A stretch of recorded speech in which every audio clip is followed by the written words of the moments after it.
السلام عليكم ورحمة الله وبركاته. الحمد لله رب العالمين. اللهم صل على سيدنا محمد وعلى آل سيدنا محمد وبارك وسلم عليه. أما بعد. أعوذ بالله من الشيطان الرجيم. بسم الله الرحمن الرحيم. ربي زدني علما. وقال أيضا: ومن يؤت الحكمة فقد أوتي خيرا كثيرا.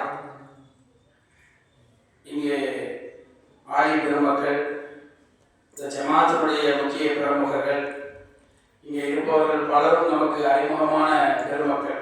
ஒவ்வொருவரையும் நாம் குறிப்பிட்டு சொல்ல அளவுக்கு நேர அவகாசங்கள் இல்லை. அதற்கு அவங்க சிறப்புரை சொன்னாங்க. எனக்கு வரமுடிய எனக்கு சிறப்புரை தெரியாது, ஒன்றும் தெரியாது. இங்க வரும்போது தான் தெரியுது இது ஒரு பயான் செட்டப் அப்படிங்கிறது. ஏன்னா சொன்னாங்க, நிகழ்ச்சி மதரசா ஆரம்பிக்கிறோம் அப்படின்னு சொன்னாங்க. சரி, மதரசா ஆரம்பிக்கிறத 2 வார்த்தை அவங்கள ஊக்கப்படுத்தணும். அல்ஹம்துலில்லாஹ், நம்முடைய நிசார் சார்ல இருந்து நம்முடைய மீனா முகமது உட்பட அந்த பெண்கள் கல்வியுடைய அவசியம், முக்கியத்துவத்தை பற்றி தான் சொல்லிட்டு இருக்காங்க. இந்த சபைக்கு அது ரொம்ப அவசியங்கிறதுனால சில வார்த்தைகளை நானும் எடுத்து சொல்லி, இந்த பெண்கள் மதரசா ஏன் அப்படிங்கிறதை நாம புரியணும், அதை நடத்துறவங்க அது எந்த மாதிரியான அர்ப்பணிப்போட இருக்கணுங்கிறதையும் நாம விளக்கணும். பொதுவாக இன்றைக்குமே ஏதோ ஒரு பேருக்கு மதரசா ஆரம்பிக்கணும் என்கிற ஒரு நோக்கம் என்றைக்குமே உடனுடைய துவக்கமும் திட்டமும் நீயத்தும் சரியாக இருக்கும் என்று சொன்னால் அது சக்சஸ் ஆயிடும். சஹீஹுல் புகாரியுடைய ஹதீஸை சொன்னாங்க இல்லையா? ஒரு மனிதன் எதை நியத்து செய்கிறானோ அதை கண்டிப்பாக அடைவான். ஒரு மனுஷன் ரசூலுல்லாஹ்வுடைய தெளிவான ஹதீஸ் கண்டிப்பாக கிடைக்கும். கொஞ்சம் முன்ன பின்ன ஆகலாம், ஆனால் கண்டிப்பாக கிடைக்கும். வைந்தமா நிகுலின் மாணவா, இதனுடைய வாழ்க்கையில் எல்லாத்துக்கும் உண்டான வார்த்தை. ஒரு மனிதன் ஒரு காரியத்தை செய்து எந்த நோக்கத்தை கூட செய்கிறானோ அந்த நோக்கம் அவனுக்கு கண்டிப்பாக கிடைச்சிடும். அதுக்கு ரசூலுல்லாஹ் ஒரு உதாரணத்தோட விளக்குவாங்க. ஒருத்தர் பயணம் செய்யறான், அந்த பயணத்தினுடைய நோக்கத்தை கொண்டு ஒரு பெண்ணை கல்யாணம் முடிக்கணும் நாடுறானா கண்டிப்பா அவன் முடிச்சுடுவான். ரசூலுல்லாஹ் விளக்குறாங்க, அந்த பயணத்தினுடைய நோக்கம் வந்து அல்லாஹ்வை அடையணும் நாடுறானா அவன் அல்லாஹ்வை அடைந்து கொள்வான். ஒரு நோக்கம் தெளிவாக இருக்க வேண்டும். ஒரு கிட்டத்தட்ட 2000 நான் சொன்னாங்க.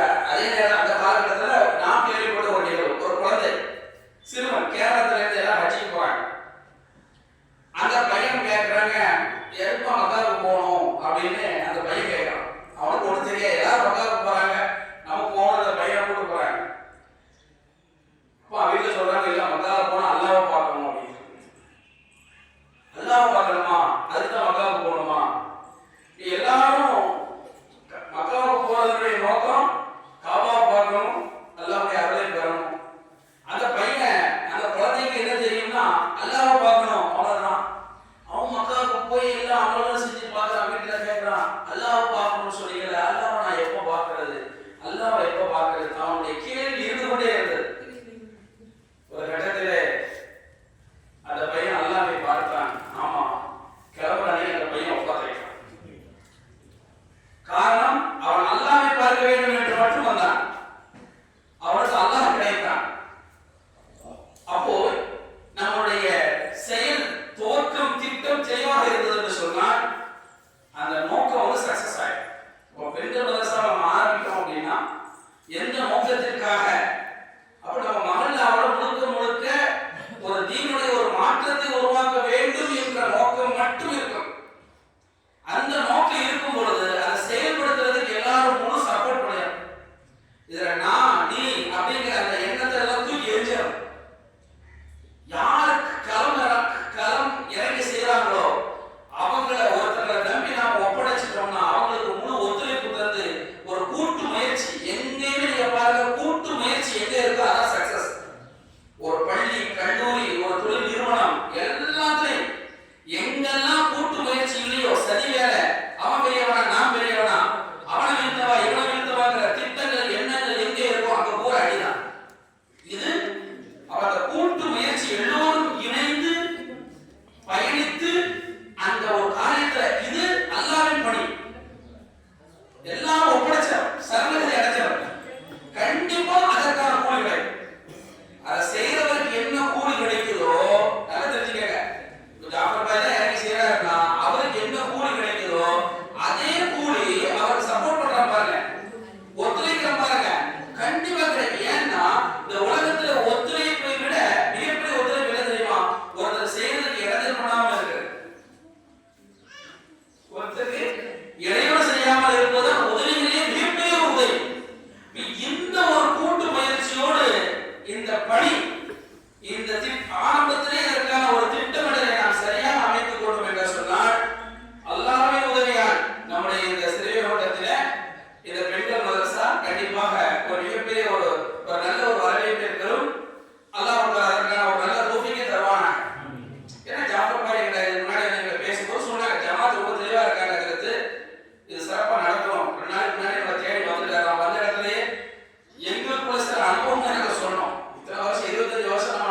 அறிந்து கொள்வதன் மீதான ஆர்வம் எப்பொழுதும் இருந்து கொண்டே இருக்க வேண்டும்.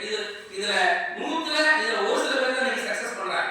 பெரிய பேச்சு படிச்சிருப்பாங்க, ஆனா அதுக்கப்புறம் இன்னும் ஏதாவது தெரியும் நினைச்சுட்டே இருப்பாங்க. இன்னும் இதை பத்தி சொல்றாங்க, இது ஏன் என்று தன்னுடைய அறிவை வளர்த்து கொண்டே இருப்பவர்கள் இன்றைய சமூகத்தில் சில பேர் இருந்து கொண்டே இருப்பாங்க. அப்ப பாத்தீங்கன்னா இதுதான் அறிவு என்பது. அப்ப அறிவை வளர்த்து கொண்டே இருக்க வேண்டும். அந்த அறிவிலும் மேலான அறிவு எதுனா மார்க்க அறிவு. எல்லா அறிவும் வேணும். சமையல் அறிவும் வேணும், வாகனம் ஓட்டக்கூடிய அறிவு வேணும், ஒரு குடும்பத்தை நடத்தக்கூடிய அறிவு வேணும். எல்லா அறிவும் இருந்தால் தான் உலகத்தில் ஜெயிக்க முடியும். அதுல எந்த மாற்றமும் இல்லை. ஆனா இந்த அறிவை எல்லாம் வெற்றியாக்கக்கூடிய அறிவு, இந்த எல்லா அறிவும் நமக்கு இருந்தாலும் இந்த அறிவை, இந்த ஞானத்தை நமக்கு வெற்றியாக்கி தரக்கூடிய அறிவு என்னன்னா மார்க்க அறிவு. இந்த மார்க்க அறிவோடு சேர்ந்து இருந்தால் தான் எல்லோரும் வெற்றி அடைய முடியும்.